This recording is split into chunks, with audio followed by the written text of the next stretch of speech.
So our speaker today is Maureen Bennie, Director of the Autism Awareness Centre in Canada, and she'll be speaking about supporting low arousal practices at home and sharing what things have worked best for her own autistic children and how learning and adopting the low arousal approach has impacted their lives. So thank you for joining us today, Maureen. I'll hand over to you just now. Thank you so much for having me. So as very title today is Supporting Low Arousal Approaches. And you'll see I've also put my email there at the bottom. So if even after it's over or you're listening to the recording and you want to send me a question or something crops up much later, it doesn't matter. Just send me an email and I'll do my best to answer it. And there is my website also listed at the bottom, autismawarenesscenter.com.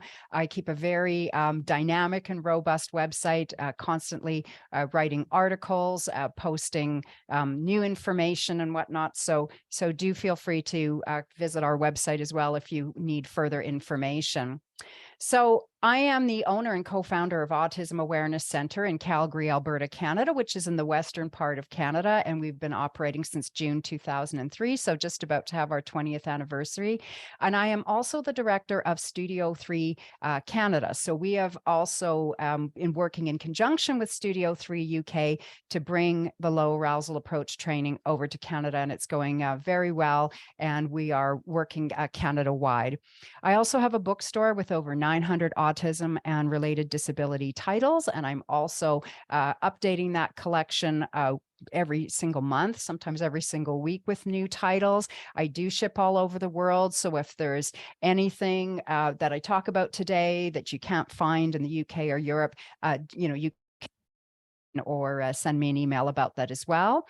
I'm also an author, blogger, and speaker, so I do lots of events like this. I write a blog twice a month, and I'm also the author of 12 ebooks that are available on our website for a very minimal cost. And I've also co-authored 3 books. I was also a classroom teacher for 13 years, grades 3 up to grade 12, mainly specializing in music. But of course, I had all kinds of students in my classroom. So I also have professional experience as well. But my main role in life is mother to Mark and Julia. And this is their graduation picture, high school graduation back in 2017. Mark is 26 years old now. Julia is 24. And to give you an idea of their functioning per se, they would be diagnosed today as what we call level 2 autism spectrum disorder in the DSM-5. They both have intellectual disability and fairly significant language impairment as well. So they are at home full-time with 2 support workers that come in about 6 hours a day and then assist them throughout the day. They go out quite a bit doing different activities, and you're going to hear about that as I talk about the low arousal approach in their lives and how it's changed our family life as well. So I first learned about low arousal and Studio 3 UK from Gary Mezabov over at the Teach Institute in Chapel Hill, North Carolina. And then he talked to me about connecting with Dr. Andrew McDonald, who is, of course, the founder of Studio 3 UK. And I began having Andy come over to Canada and present at the conferences that I used to run all over Canada. And learning about low arousal was excellent for me and a real game changer because it gave me an actual name and a framework and a philosophy to how I was already trying to raise my children. And it really aligned with the values that I had that I thought were important.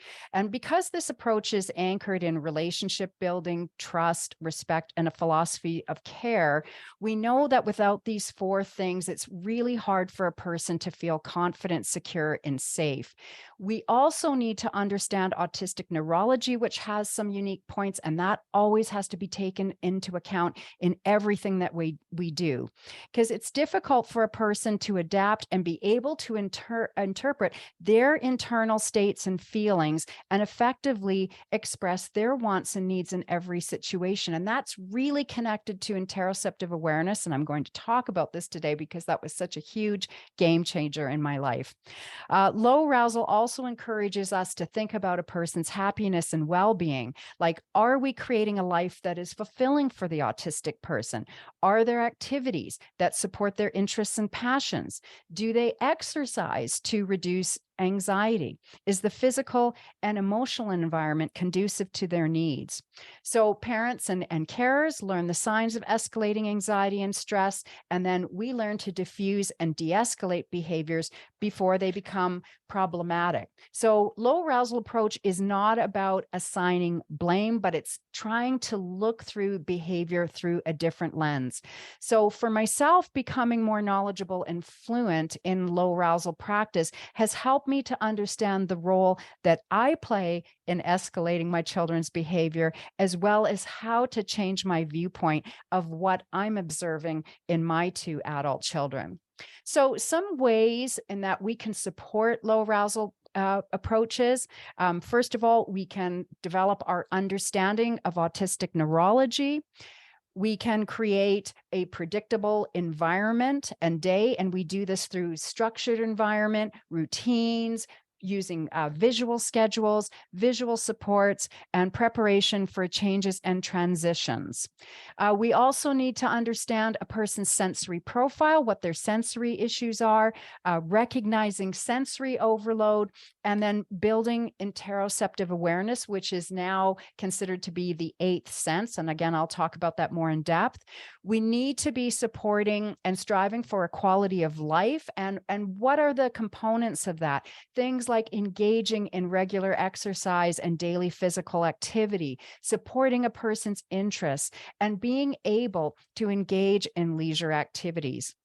And all of these things are going to come together to support positive relationships, which has to be the foundation for life and living. So building trust through respect, and we have to ask ourselves, what is it that the person needs to be happy and feel well within themselves? And what my definition of that for my children is may not be what their definition is for themselves. So I have to be aware of that.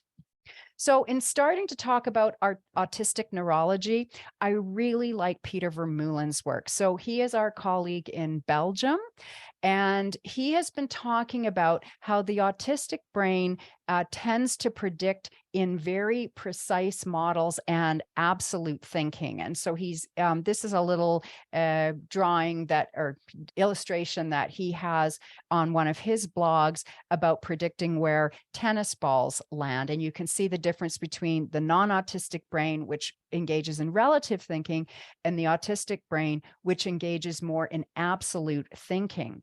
And I want to read you a little something that Peter has on his fantastic website called Autism in Context. He says, since the brain has no direct contact with the world, and since stimuli don't have a specific, fixed, and stable meaning, like a tear on someone's cheek could mean sadness, happiness, a reaction to cold, maybe proof that somebody is chopping up onions, the brain does not process stimuli. It predicts stimuli based on the model it has about the world and based on the current context. So if I go into a kitchen and someone is chopping onions and there's tears streaming down their face, I can say, they're not sad. It's because they're chopping onions. And if something is not predicted, the brain will also be flexible and using the context in figuring it out, whether that prediction error should be taken seriously or just ignored. So Peter uses the example of if you see your neighbor one day outside and they're wearing glasses and you've never seen them wear glasses before, you know that's not a stranger. You're like, that's just my neighbor wearing glasses. It's still the same person. So an autistic brain also develops models, but its models are a bit too precise and too absolute. It tends to take little prediction errors a bit too seriously. So it could be that an autistic brain connects tears to sadness, and that brain would be confused if someone who is crying is also laughing and saying positive things. And an autistic brain also pays a lot of attention to the little differences that other people ignore, and this can can also be a strength. So if you want to learn more about autism and the predictive brain and absolute thinking, I highly recommend Peter's new book. It's published by Routledge. We have it on our website for those of you in North America, but you know, in the UK, Routledge is a UK publisher. And this just was published in October of 2022. And it's just a superb book on really starting to understand autistic neurology. And it may change the way you do things after reading it and understanding more about this brain. So I also want to talk a little bit on understanding autistic inertia, and this is something that I just learned about too. And there is a blogger named Quincy Hansen. He is autistic, and they defined autistic inertia as the tendency that autistic people have to want to remain in a constant state. When we're asleep, we want to stay asleep. When awake, we want to stay awake. When we're working on one thing, we want to keep working on it. And when we're doing one thing, we want to keep doing that one thing. So while the general population can also experience these feelings as well, autistic people are more apt to be affected by inertia because of executive functioning challenges. So executive functioning challenges would be problem solving, organizing, time management. So another explanation of autistic inertia is that difficulty starting or stopping tasks, but this can also look like extreme demand avoidance, which may also be linked to high levels of anxiety. So this can be perceived by others as laziness or a lack of motivation. So it's important to understand that autistic inertia is a part of neurodiversity, and it is more common than you think. So what are some of the traits around autistic inertia? Well, difficulty with transition because of not being able to start or stop tasks when needed to, difficulty resuming tasks after an interruption, no control over actions, even if the is there, indecision, anxiety, or challenges when planning or starting tasks, which is, of course, related to executive functioning, not being aware of time, difficulty adjusting movements to rapidly changing surroundings, separation of the mind and body, and this again relates to interoception, feeling indifferent about the task urgency or the task itself, not feeling motivated, being able to focus on a task once it's started for a long period of time, which is often considered a strength, and maybe feeling stuck, so not being able to move on to the next thing.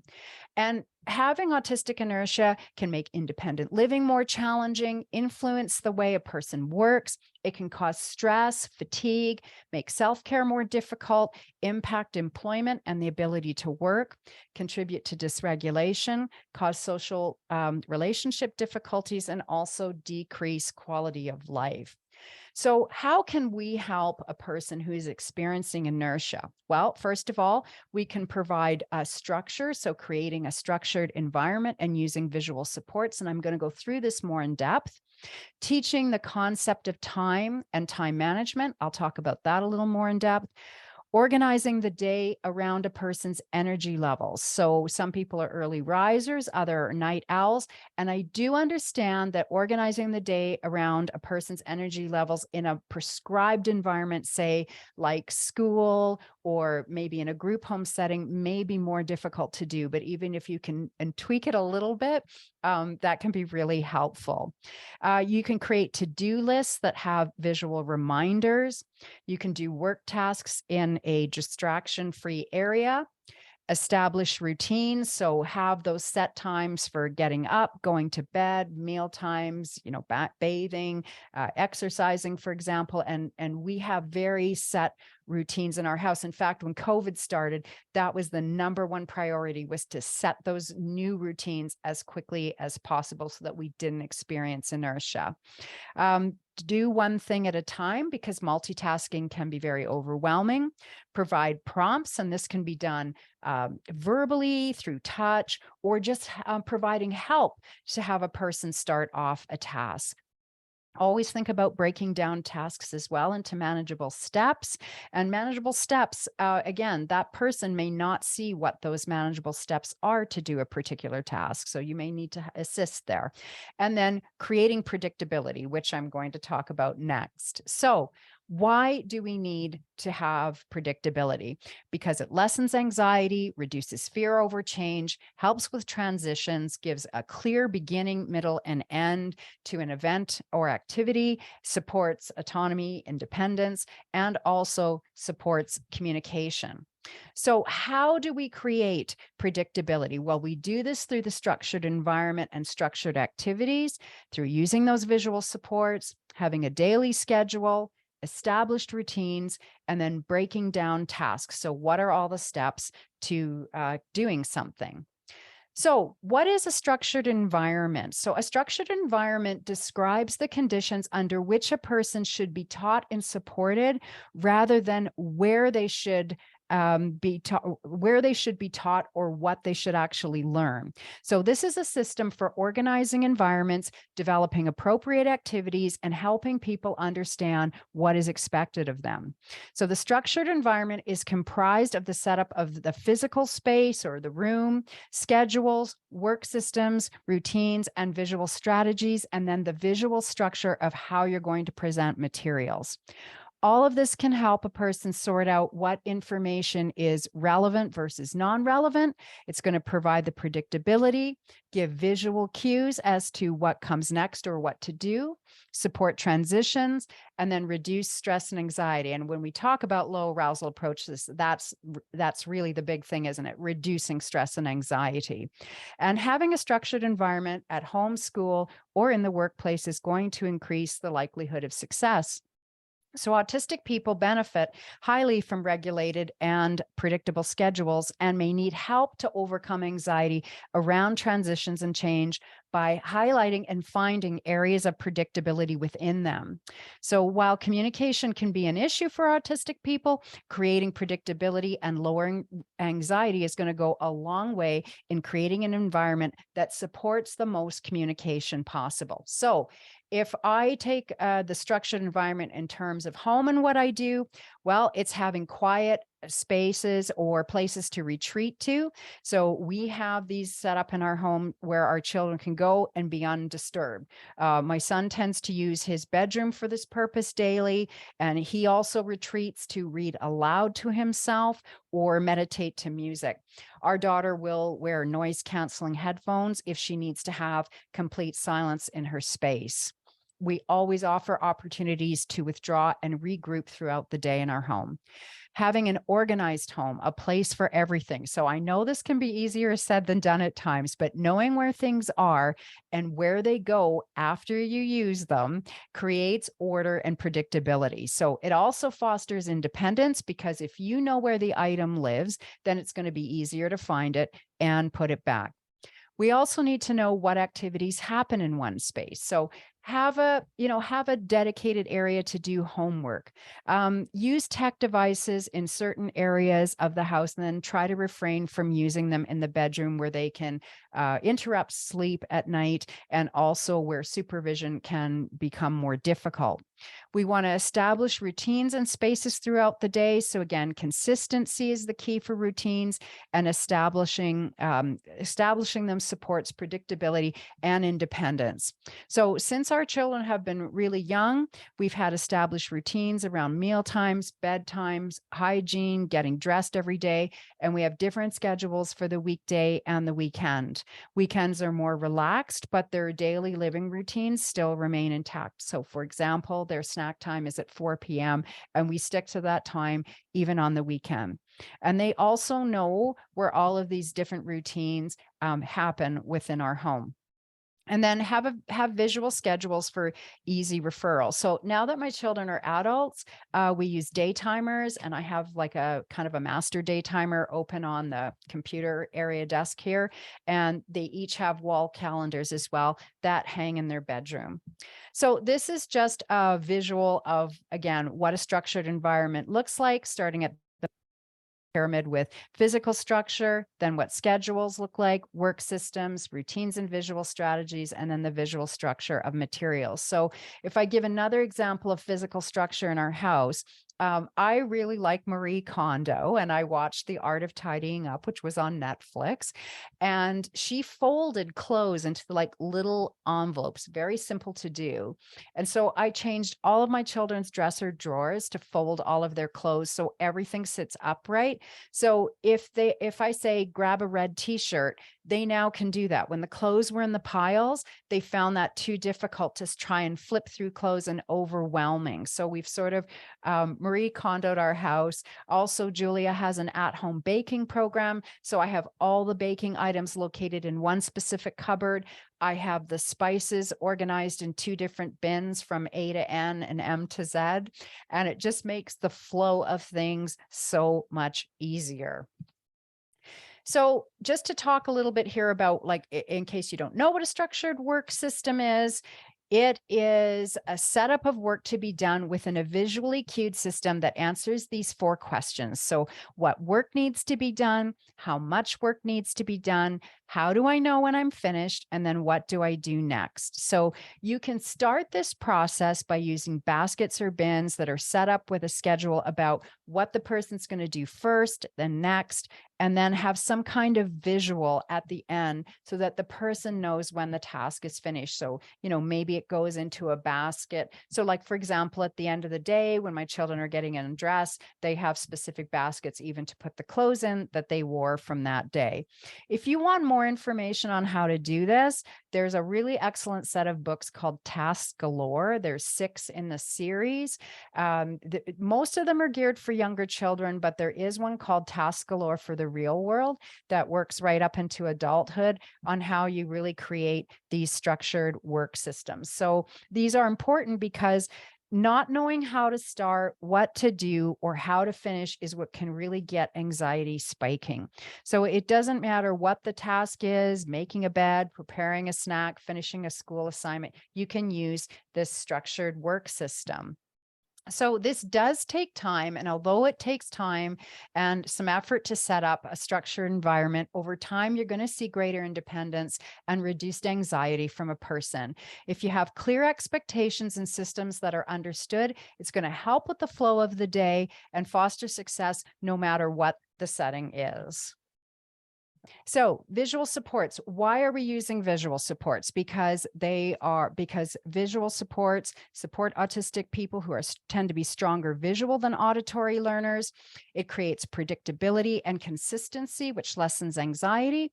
It improves understanding, provides structure and routine, builds confidence, provides opportunities for interaction, and the adults tend to communicate more clearly when visual supports are being used. So there are all kinds of different types of visual supports, and you may have to experiment again what works best. Also, as a child matures and ages and gains skills, you may also want to change the types of visual supports that you use. So, for example, we can use tactile symbols or objects of reference. So, for example, having a paintbrush may mean you're going to do an art activity, and this can really work for folks who aren't good with pictorial representations, younger children, or those with much more complex and multiple disabilities. Photographs as well, and these are so easy to take with iPhones and tablets.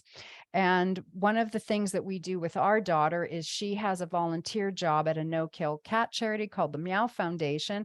And when she comes home, we pull up the website and we go through the cats that they have there, because they always list them on the website up for adoption. And then we can have a meaningful conversation about what cats she interacted with that day, who was a shoulder cat, etc.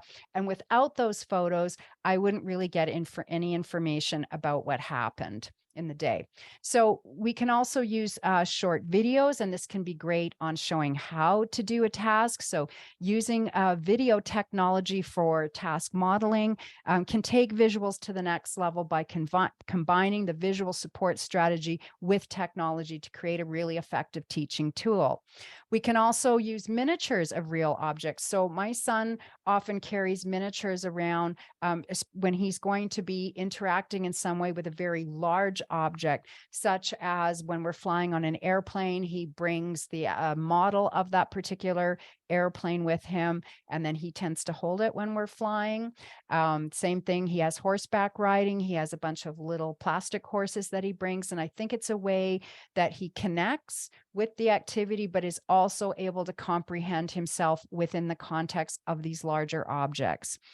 We can use colored pictures, of course, line drawings, which just, tend to be black lines. We can use symbols and also written words. And I'm also a big fan of always teaming written words with any kind of visual support because, for example, my daughter could read before she was able to speak.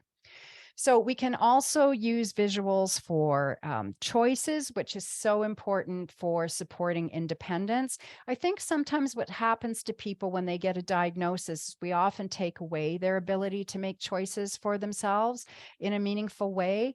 And we get up in the morning, we make choices in our lives. Are we going to have a cup of coffee first? Are we going to shower? Are we going to get dressed, read the paper? So all of those things that make around making choices it's an important skill to have. We can use visuals for first then. So maybe sometimes doing those non-preferred activities and then moving into those preferred activities. So, first we're going to do this, and then you can do this particular thing. They're great for single messages, such as going to go to the toilet right now. We're playing outside, snack time. My daughter used to have in her grade 1 classroom a little red card that students would put on their desk to go to the bathroom. But she began using that little red card to actually leave the classroom, and then she'd stand in the bathroom stall after recess when everybody was coming in from the outside, because she found that just too noisy and overwhelming. So she started to adopt the use of that red card as for herself taking a break. And I always think it's important that we have some kind of symbol or way that a person can have an exit strategy, because if you don't provide an exit strategy, they will make one for themselves, and it may not always be, pleasant. Timetables, schedules, sequences we can use visuals for. And we had to actually use a sequence for taking a shower when my daughter turned 20 and we renovated our bathroom, because we got a rain shower head in, and Julia had always taken a bath. And for her, this was a totally new experience. So we had to break down the sequence to how she was going to take a shower, task breakdown, and time units. And I'll show you a little bit about what units of time here can look like. So again, visual schedules can be used daily, weekly, or monthly, or in a whole combination of these things. I use them as well to teach flexibility. We can use it for making a choice in the schedule, and I think that's really important, like I said, to encourage choice and letting a person have some say in their lives and their day, and for building greater independence. So Barbara Bloomfield, she was a speech language pathologist. She used to speak for me quite a bit, and she has since passed away. She always used to say, if you start, your independence implies being able to set up visual supports of your own as you need them. So making lists, keeping track of appointments, and visualizing one's living sessions are all self-prompting strategies that can be taught in small steps at the preschool level. So we can start this very young. So here's an example of some ways that you can teach also units of time. And I think this is really important to understand a unit of time and make it concrete, because it's going to lead to better time management and, again, lower anxiety. So one of the things we've taught our son is how long it's taking him to get dressed and do his morning routine. And it takes him 15 minutes. So now he understands that it takes him 15 minutes. And if I tell him his support worker is picking him up at 9:30, he knows that he has to get dressed at 9:15 and start this routine. He does not need me to help him, remind him, anything. So that's given him a greater sense of independence and autonomy. And that's just another little shot there of, you can turn it over and the little globules run down. And this timer, for example, would be a minute in length. So if there's a quick task that you have just for a minute in length, this is a great one to use. And I used to use these two for transitioning my children off of the computer so that they had a heads up and they knew they just had 1 minute then to wrap things up. So a brief word here on sensory issues. I'm not going to go into huge depth on these, but this topic, but people can be underreactive or overreactive to stimuli, and they're not always one or the other. They can move in between these two things. So sensory processing involves 7 systems, like the tactile, vestibular, which is knowing balance. So a vestibular problem may look like clumsiness, difficulty with physical activity such as sports, fear of heights, or they may have no fear at all. Proprioception, which is body awareness, knowing where your body is in a space. Maybe they might seek deep pressure, or they much or not enough pressure when handling objects. So when Julia was little, she used to always have to wear a baseball cap 24 hours a day. And I think she needed to have this feeling around her head to sort of know where her head is in a space. Now, she hasn't actually changed in that regard. What she's wearing now is a headband. So here she is at 24 with long hair and always insists on wearing a headband. I've tried to do her hair in different styles, and she always wants to go back to this headband. And I believe it's because it gives her that information that she needs. Of course, we have visual sensory system, auditory, which is hearing. So again, this can look like dislike of loud noises, depth perception, spaces with an echo, like a gym. We have gustatory, which is taste. And this, of course, can look like aversion to certain foods, or some people may even like to eat inedible objects, also known as pica or pica, P-I-C-A. And olfactory, which is our sense of smell. So a lot of folks don't like strong scents or may avoid scents as well. So problem in these areas can look very different depending on the person. So we need to know what the sensory profile is and build a sensory diet around that. And I'll talk a little bit in a moment about what the sensory diet is.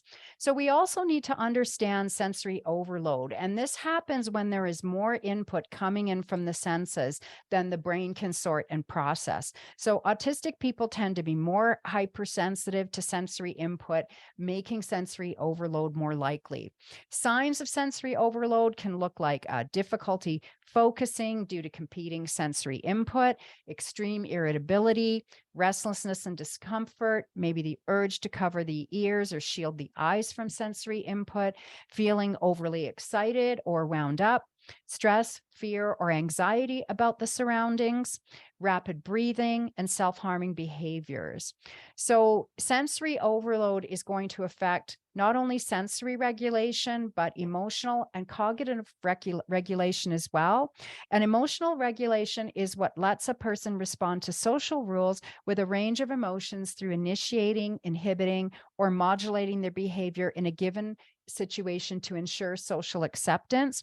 And cognitive regulation allows a person to use cognitive or mental processes necessary for problem solving and related abilities in order to demonstrate attention or persistence to tasks.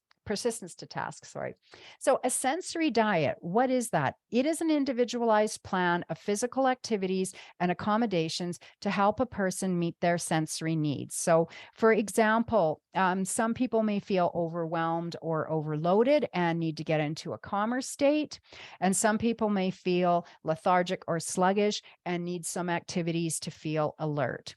So a sensory diet is a plan that provides the sensory input needed to stay focused and organized throughout the day. And the main goal of it is to prevent sensory and emotional overload by meeting the nervous system's sensory needs. However, it can be used as a recovery technique as well. So we need to understand the person's sensory profile and the activities that they need to support calmness and regulation. And this can really help when a person feels overwhelmed and out of control. So engaging people in sensory experiences on a regular schedule can support focus, attentiveness, and interaction. And people are going to feel less anxious when they feel comfortable and control. Now, the best scenario is always that an occupational therapist designs that sensory diet, because one of the trickiest aspects with sensory processing issues is recognizing when a person is overreactive or underreactive in any given moment. And then you adjust that sensory input to meet them where they are, and then provide the right challenge to help them move forward into just a right state of being. But not everyone has access to an occupational therapist, or for example, you may have a wait list. So you can find sensory checklists. Just Google sensory checklists. You can make informal observation yourself and then see what does that person need based on their sensory profile. So some examples of sensory diet activities can be proprioception, and examples under proprioception would be like pushing a stroller or a cart, pulling a wagon filled with objects, maybe carrying a backpack, doing push-ups against the wall, lifting weights, wearing a weighted vest. Vestibular, which is again that sense of movement. This can be created by spinning or swinging, lying in a hammock, sitting on a sit and spin or a disc. You can roll, do jumping jacks, dancing. Tactile, for example, can be hand massages, drawing in like kinetic sand or salt, giving high fives, playing with theraputty or squeeze balls, a TheraBand to pull on, crocheting, knitting or sewing. Also messy play with shaving. Again, you have to know if the person can handle having those kind of messy things on their hands. My son can absolutely not do this.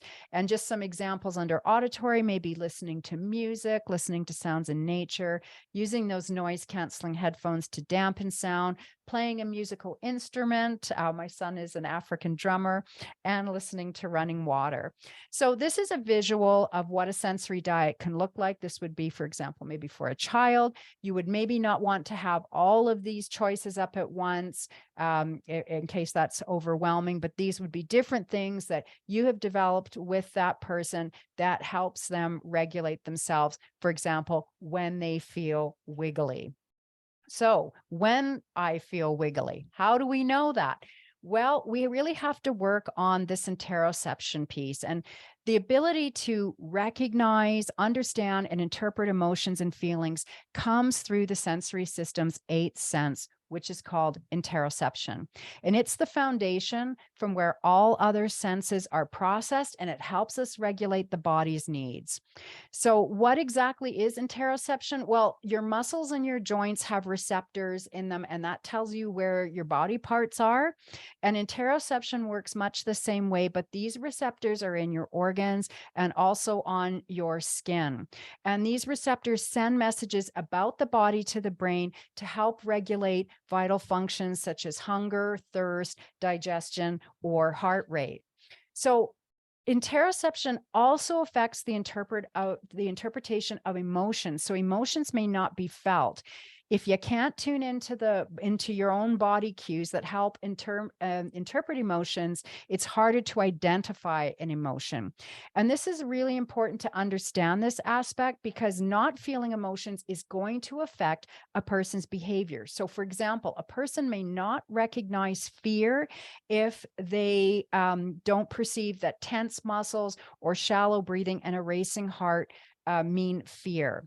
And interoceptive challenges can also affect the ability to self-regulate. And self-regulation is the ability to manage our emotions. So my daughter, for example, only felt anxiety for the first time at the age of 21. And she said, "Mom, I feel this pressure rising in my chest." And I said, "That's anxiety."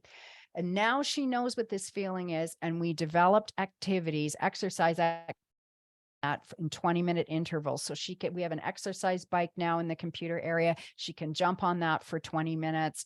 She can go and do some Wii Fit for 20 minutes. So understanding our body signals. Well, we learn through our senses, like touching snow is cold and jumping in the mud is going to make you dirty and wet, for example. So as a person matures, they may start to look deeper into their body signals and learn what actions help promote a comfortable feeling body. And then this will help them regulate their emotions. So, having a glass of water helps a dry throat. Sitting in the shade is cooler than sitting in the sun.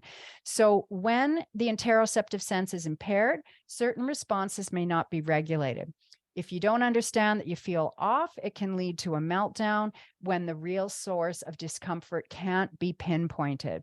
Stress is also going to affect the ability to understand internal states and make decisions. So it's important to be aware of this in order to discover the source behavior. And I think this is a great little visual that shows you how all of this is connected. So the awareness of the internal body states can then help with the awareness of your feelings and emotions.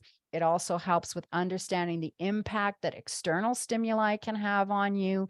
And then we would use interoceptive skills that are required for self-regulation. So there are 5 stages to developing interoceptive awareness. There's noticing. So the person needs to notice the sensation is happening. They may not know what it means or what the word is, but they've noticed that there's something changed in themselves. Like maybe they have sweaty palms or rapid breathing, or their stomach is growling. The next thing you would do is name it. So the person learns how to describe what they've noticed. So again, my daughter started to notice this rising in her chest, and she just said, my chest is rising and my breathing is becoming harder. Then you link the feelings. So the person links their feelings to the interoceptive sensation. Sometimes there may not even be a specific feeling. Then we have to understand the impact. So this is going to require thinking, planning, and reflecting. So for example, if a person is tired and they don't go to bed, they may get a headache and get more upset easily. So sometimes I find journaling can help with this as well, or keeping a chart on this, tracking it, and then managing. So this is about taking action to address the need and understand what makes the body feel good or comfortable. So with Julia, we talked about this rising sensation, what it means. Now she's able to set the timer on her phone for 20 minutes and jump on that exercise bike to manage anxiety.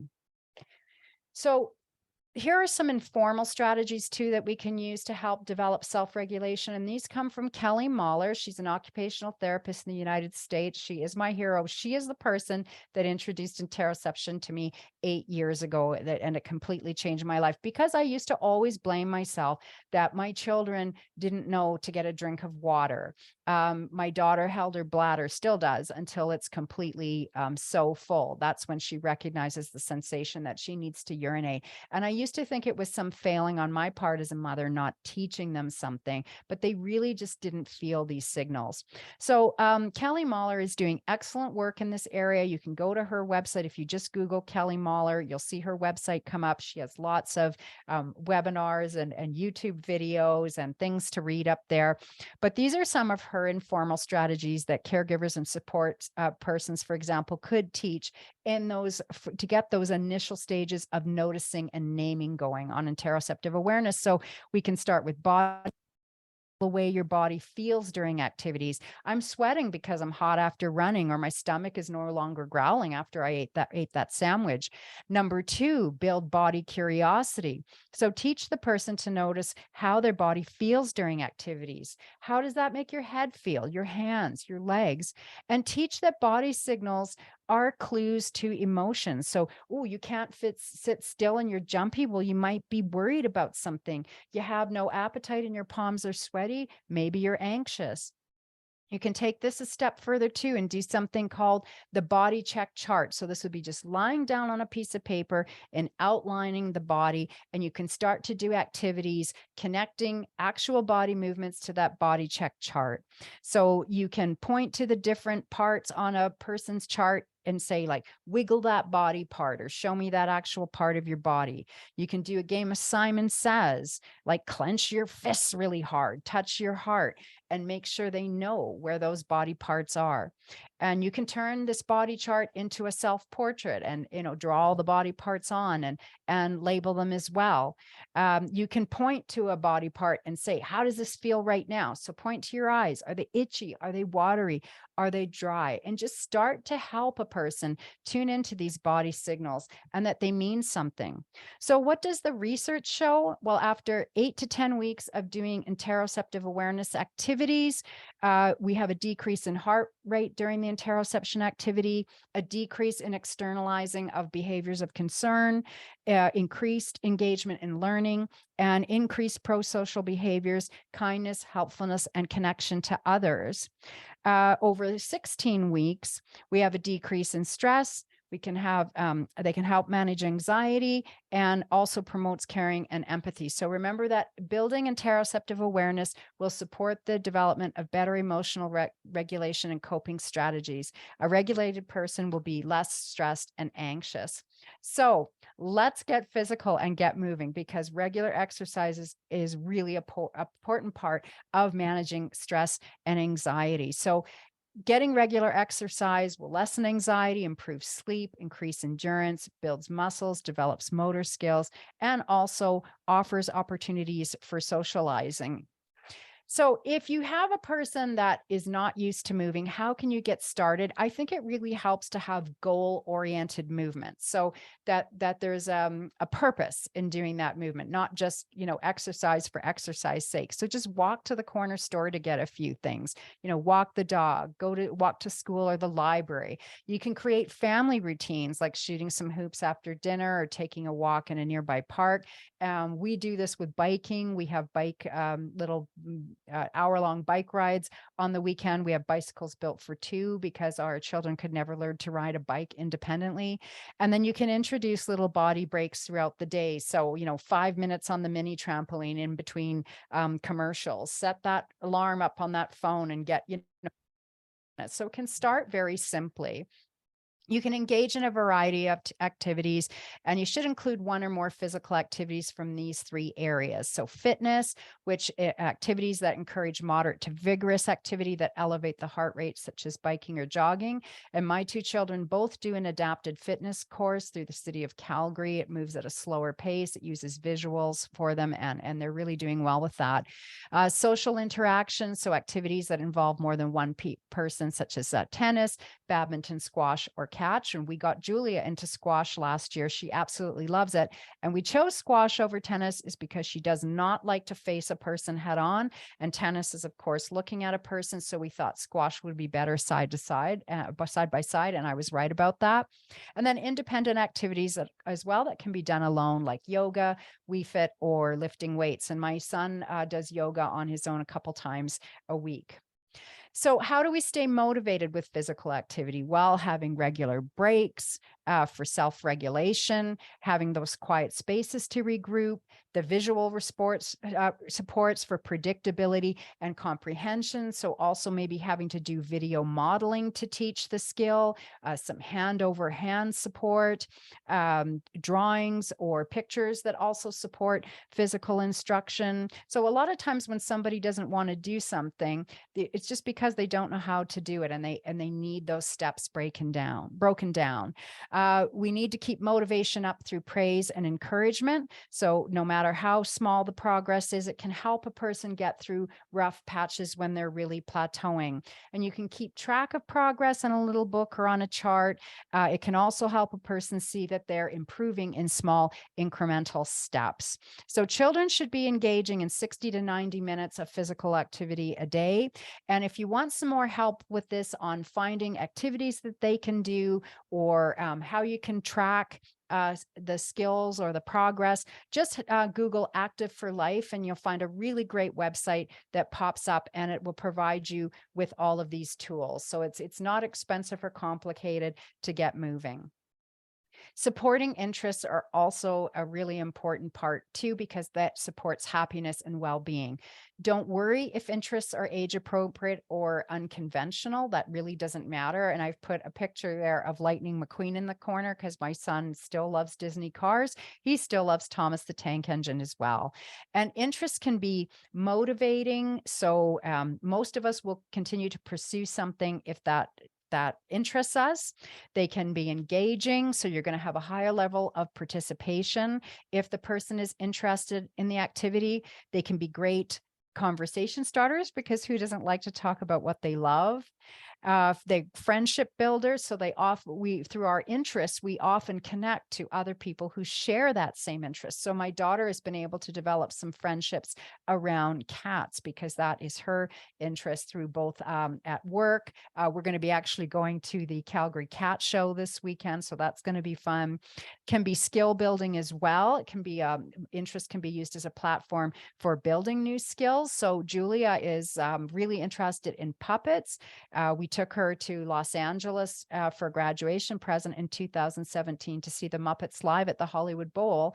And now she actually takes puppets with a woman who comes to our house twice a month. And that's really helped her improve both her speaking voice, her singing voice, and social skills as well, particularly around the area of nonverbal gestures, nonverbal communication, because a puppet, if you're going to do their thinking, you have to bring their hand up and rub alongside their head. So, interesting. They can also be employable, so they can lead to a job or work experience. So my son ended up with a job at our local food bank because he really loved to group things and categorize things. So he liked to do that with food, but it also helped him learn how items are grouped in a grocery store. So it was a really good life skill as well.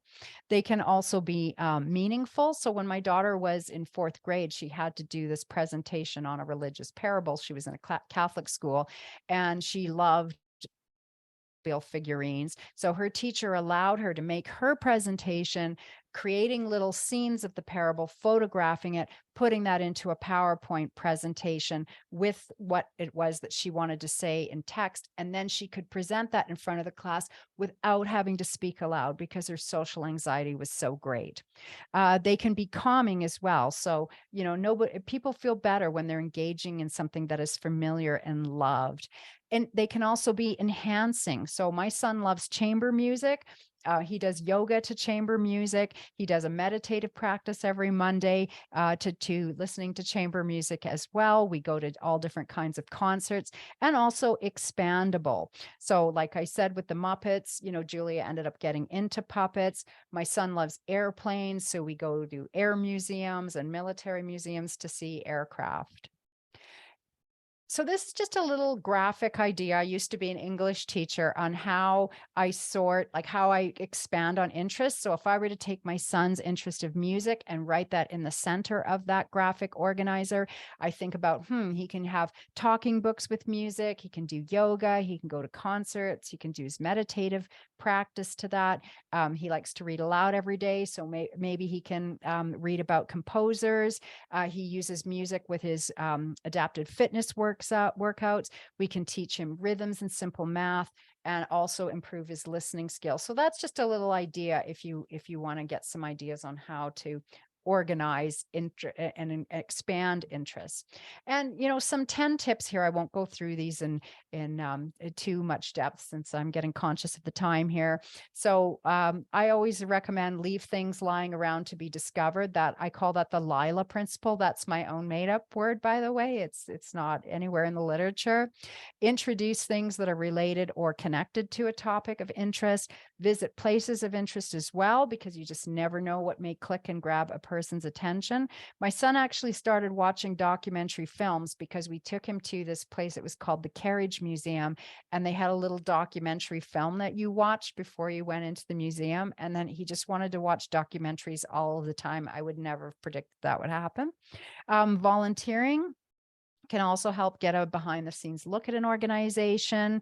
Read and visit the local library. I've actually written an article. If you just go to my website and Google library, libraries do way more than just loan out materials. And so do visit your local library.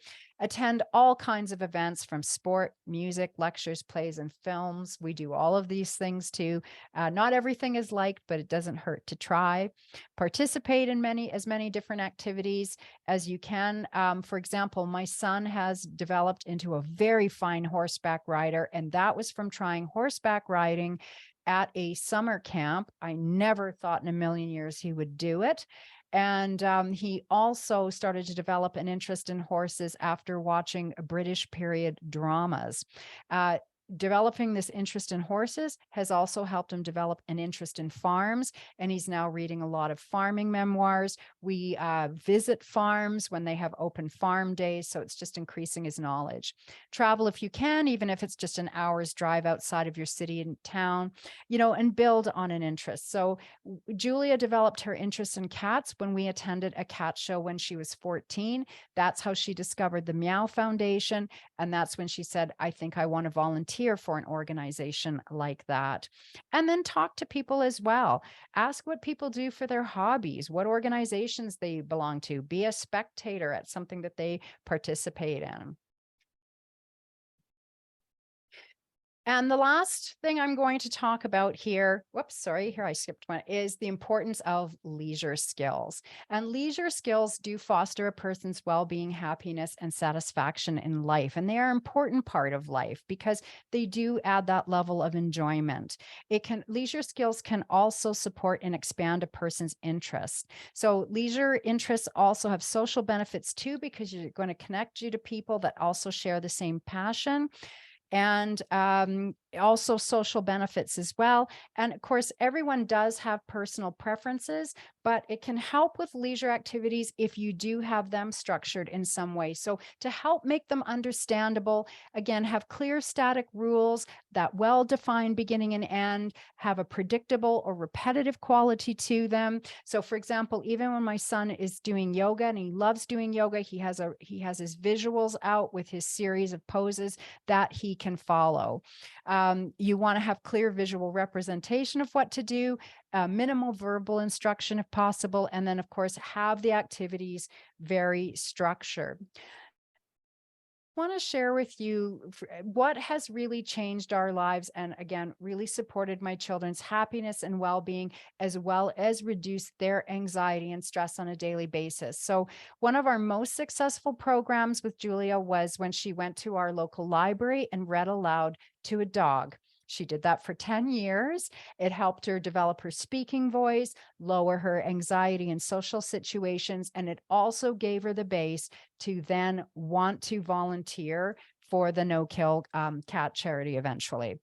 I take my kids everywhere with me for teachable moments and giving them the social experience as well, even though sometimes it can be challenging. It also expands their world and helps them figure out things they do and don't want to do. Puppets for Julia, which I mentioned, volunteer work. Our kids started volunteering when Julia was 11 and Mark was 13 at a local farmer's market. And this is going to sound weird, but the farmer's market, Mark working there, that is what increased his diet from 10 foods to over 100, because he started picking up green beans and saying, just like work. And he sense of pride in that volunteer job, that he also wanted to become engaged with the food that he saw on those different stalls at the farmer's market. So that was an unexpected thing I never thought was going to happen. Reading and story writing. So my daughter is on Wattpad, which is a story writing website, and she's got over 500 followers. She has lots of people she communicates with, and she really feels she's found a great online community, and she writes fan fiction around Sonic characters. So she's met other like-minded people. Getting involved in as many community programs. So, I told you we're doing adapted fitness. We've done music programs. My daughter's in a community art class right now. It's not disability specific, and she's learning how to draw anime, which is one of her interests as well. Also connecting with animals. So I told you we did the reading with dogs. Mark with his horseback riding, that has completely changed his life. It's been great exercise for him too, as well as a core strength builder. And it's also taught him how he has to do a lot of subtle communication with his horse to make his horse, turn, trot, all those things. Music has been a big part of our lives. I have a Bachelor of Music degree, and my husband is a professional musician, accompanist on piano as well. And we found that having our children sing really helped with their language flow. And karaoke every night for 30 minutes, and singing also with that diaphragmatic release can be very calming and also reduce anxiety. Interacting with people of all different ages and walks of life, and using their interests for engagement, because again, you're going to meet like-minded people, and the daily physical activity has really been a big game changer for us in really keeping our kids regulated, having better sleep at night, reducing anxiety. So in every single thing that I do, it's always about relationships, because I believe if you build a strong family, classmates, teachers, friends, community co-workers around that person, it's going to support happiness and well-being. So thank you very much. That concludes my presentation.